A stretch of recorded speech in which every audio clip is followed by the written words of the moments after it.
வணக்கம். இந்த ஆழ்ந்த தேடலுக்கு உங்கள வரவேற்கிறோம்.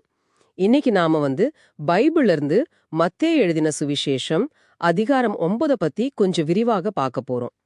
இதுதான் நம்மளோட மூலம், NIV தமிழ் மொழிபெயர்ப்பு. இந்த அதிகாரத்துல நிறைய விஷயங்கள் நடக்குது.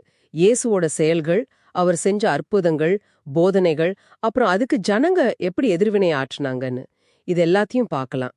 குறிப்பா குணமாக்குதல், பாவ மன்னிப்பு, விசுவாசம், அப்புறம் சில சர்ச்சைகள் பத்தியும் இதுல பேசுது.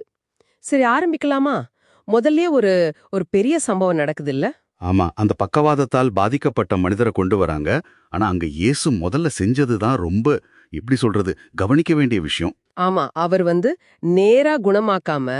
ஆமா, அவர் அந்த மனுஷனோட உடல்நிலைய பத்தி பேசல. முதல்ல, மகனே தைரியமா இரு, உன் பாவம் மன்னிக்கப்பட்டது அப்படின்னு சொல்றாரு. இத கேட்ட உடனே அங்க இருந்த சில சட்ட வல்லுநர்கள், அதாவது யூத மத சட்டங்கள்ல பெரிய ஆளுங்க, ஆமா, அவங்களுக்குள்ள இது தேவதூஷணம் அப்படின்னு ஒரு எண்ணம் வருது. கடவுளுக்கு மட்டும்தான் பாவம் மன்னிக்க அதிகாரம் இருக்கு, இவர் எப்படி சொல்லலாம்னு நினைக்கிறாங்க. ஓ அப்படியா, அது அந்த காலத்துல ரொம்ப பெரிய விஷயமா இருந்திருக்கும் இல்லையா? அப்போ இயேசு கேட்டாரு, எது சுலபம் அப்படின்னு. அது நேரடியா அவங்களோட அந்த எதிர்ப்புக்கு பதில் சொல்ற மாதிரி இருந்துச்சா? மிகச்சரி. உன் பாவம் மன்னிக்கப்பட்டதுன்னு சொல்றதா இல்ல எந்திரிச்சு நடன்னு சொல்றதா அப்படின்னு கேட்டுட்டு அந்த மனுஷனை குணமாக்கி காட்டுறாரு. இது மூலமா பூமியில பாவங்களை மன்னிக்க மனித குமாரனுக்கு அதிகாரம் இருக்குன்னு அவர் நிரூபிக்கிறாரு. இந்த மனித குமாரன்கிற பதம் பழைய ஏற்பாட்டுல தெய்வீக அதிகாரத்தோட சம்பந்தப்பட்டது. இது அவரோட அடையாளம் சம்பந்தப்பட்ட ஒரு முக்கியமான இடம். புரியுது. இதுக்கப்புறம் இயேசு மத்தேயுன்னு ஒரு வரி வசூலிக்கிறவரை கூப்பிடுறாரு. அந்த காலத்துல அந்த டாக்ஸ் கலெக்டர்ஸ் அவங்கள ரொம்ப ஒதுக்கி வச்சிருந்தாங்க தானே? நிச்சயமா, ரொம்பவே. ஏன்னா அவங்க ரோம அரசாங்கத்துக்காக வேலை செஞ்சாங்க. அது மட்டும் இல்ல, நிறைய பேர் அவங்கள நேர்மையற்றவங்களும் பார்த்தாங்க. அதனால சமூகத்துல அவங்களுக்கு மரியாதை இல்ல. சரி. அதனாலதான் இயேசு மத்தேயு வீட்ல மத்த வரி வசூலிக்கிறவங்க, பாவிகள்னு முத்திர குத்தப்பட்டவங்க, இவங்களோடெல்லாம் சேர்ந்து சாப்பிட்டப்போ பரிசேயர்கள், அதாவது சட்டத்தை ரொம்ப கடுமையா கடைபிடிக்கிற ஒரு குரூப், அவங்க கேள்வி கேக்குறாங்க. ஆமா, சீடர்கள் கிட்ட உங்க டீச்சர் ஏன் இப்படிப்பட்ட ஆளுங்களோட சாப்பிடுறாரு அப்படின்னு கேக்குறாங்க. இது வெறும் சாப்பாடு சம்பந்தப்பட்ட கேள்வி இல்ல.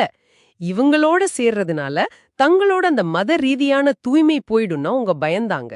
ஓ, அப்படின்னா இயேசுவோட பதில், நோயாளிக்கு தானே டாக்டர் தேவை, நான் பலியை அல்ல இரக்கத்தையே விரும்புகிறேன் அப்படின்னு சொன்னது அதுக்கு இன்னும் ஆழமான அர்த்தம் இருக்கு.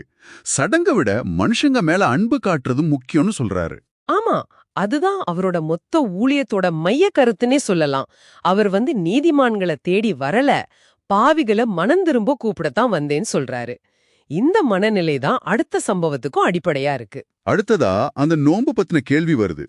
யோவானோட சீடர்கள் கேக்குறாங்க, பரிசேயர்களும் நாங்களும் நோன்பு இருக்கோம், ஆனா உங்க சீடர்கள் ஏன் இருக்கிறது இல்ல அப்படின்னு. இது ஒரு நியாயமான கேள்வி மாதிரி தான் தெரியுது. இங்க இயேசு சில நல்ல ஊமைகளை சொல்றாரு பாருங்க. கல்யாண வீட்டுல மாப்பிள்ளை இருக்கும்போது யாரும் துக்கமா இருக்க மாட்டாங்கன்னு சொல்றாரு. அப்புறம் பழைய துணியில புது துணியை ஒட்டு போட மாட்டாங்க, பழைய தோல் பையில புது திராட்சை ரசத்தை ஊத்த மாட்டாங்கன்னு சொல்றாரு. சரி, அதுக்கு என்ன அர்த்தம்? இதுக்கு அர்த்தம் என்னன்னா, இயேசு கொண்டு வர இந்த செய்தி, இந்த புதிய தேவனுடைய ராஜ்யம் பத்தின நற்செய்தி, அது முற்றிலும் புதுசு. அது பழைய மத சம்பிரதாயங்கள், பழக்க வழக்கங்கள்ங்கிற அந்த கட்டமைப்புக்குள்ள அடங்காது. சொல்லப்போனா இந்த அதிகாரத்துல அவர் செஞ்சுட்டு இருக்கிற காரியங்களே அதுக்கு ஒரு உதாரணம். அப்புறம் 2 ரொம்ப சக்தி வாய்ந்த குணமாக்குற நிகழ்வுகள் வருது, ஒன்னோட ஒன்னு இணைஞ்ச மாதிரி. அந்த ஜபாலய தலைவரோட பொண்ணு, அப்புறம் 12 வருஷமா ரத்தப்போக்கால கஷ்டப்பட்ட ஒரு பெண். 2 கதையிலையும் ஒரு பெரிய டெசிஸ்வார், அதாவது நம்பிக்கை இழந்த நிலை. ஆனா அதே சமயம் ஒரு ஆழமான நம்பிக்கையும் தெரியுது. ரொம்ப சரியா கவனிச்சிங்க. அந்த பெண் அவரோட உடையோட ஓரத்தை தொட்டாலே போதும் நான் குணமாயிடுவேன்னு நம்புறாங்க. அந்த தலைவரும் பொண்ணு இறந்துட்டான்னு தெரிஞ்ச பிறகும் இயேசு கைய வச்சா பொழைச்சுக்குவான்னு நம்புறாரு. ஆமா, இயேசு அந்த பெண் கிட்ட, மகளே தைரியமாயிரு, உன் விசுவாசம் உன்னை குணமாக்கிடுச்சுன்னு சொல்றதும், அந்த தலைவர் வீட்ல எல்லாரும் அழுதுட்டு இருக்கும்போது சிலர் சிரிச்சா கூட அந்த சின்ன பொண்ணை உயிரோட எழுப்பினதும், இது எல்லாமே விசுவாசத்தோட வலிமையையும் இயேசுவோட அதிகாரத்தையும் காட்டுது. அற்புதங்கள் தொடருது. 2 பார்வையற்றவங்க, அப்புறம் பேய் பிடிச்ச ஒரு ஊமையான மனுஷன் குணமாகறாங்க. ஆனா இங்க ஜனங்களோட ரியாக்ஷனுக்கும் பரிசேயர்களோட ரியாக்ஷனுக்கும் பெரிய வித்தியாசம் இருக்குதே. அதுதான் இந்த அதிகாரத்தோட இன்னொரு முக்கியமான அம்சம். ஜனங்க கூட்டமா ஆச்சரியப்பட்டு இஸ்ரவேல்ல இது மாதிரி நாங்க பார்த்ததே இல்ல அப்படின்னு சொல்றாங்க.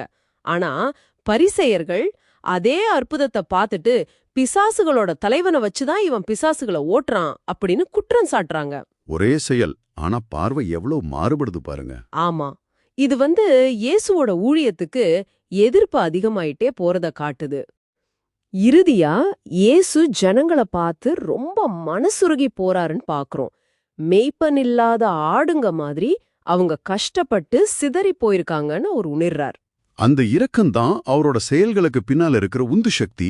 அதனாலதான் அவர் தன்னோட சீஷர்கள் கிட்ட அறுவடை நிறைய இருக்கு, ஆனா வேலை செய்ய ஆளுங்க கொஞ்சம்தான். அதனால அறுவடைக்கு எஜமான் கிட்ட இன்னும் ஆளுங்களை அனுப்ப சொல்லி கேளுங்கன்னு சொல்றார்.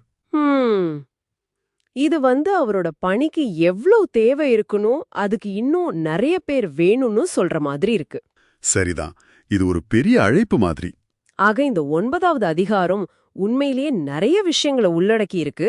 இயேசுவோட அதிகாரம், அவர் எப்படி ஒதுக்கப்பட்டவங்களை தேடி போனாரு, விசுவாசத்தோட சக்தி, அதே நேரம் அவருக்கு எதிரான அந்த மோதல் எப்படி வளர்ந்துச்சுன்னு பல முக்கிய விஷயங்களை நம்ம இன்னைக்கு பார்த்தோம். ஆமா, இப்போ நீங்க கேட்கிறவங்க ஒரு விஷயத்தை யோசிச்சு பார்க்கலாம். இந்த அதிகாரத்துல இயேசுவுக்கு கிடைச்ச பலவிதமான பதில்களை பாருங்க. சில பேர் ஆச்சரியப்படுறாங்க, சிலர் நம்புறாங்க, சிலர் கேள்வி கேக்குறாங்க, சிலர் நேரடியாவே எதிர்க்கிறாங்க. இங்க நாம பார்த்த இயேசுவோட செயல்களையும் வார்த்தைகளையும் வச்சு பார்க்கும்போது ஏன் இப்படி வெவ்வேறு விதமான பதில்கள் வந்திருக்குன்னு நீங்க நினைக்கிறீங்க? இது பத்தி யோசிச்சு பாருங்க.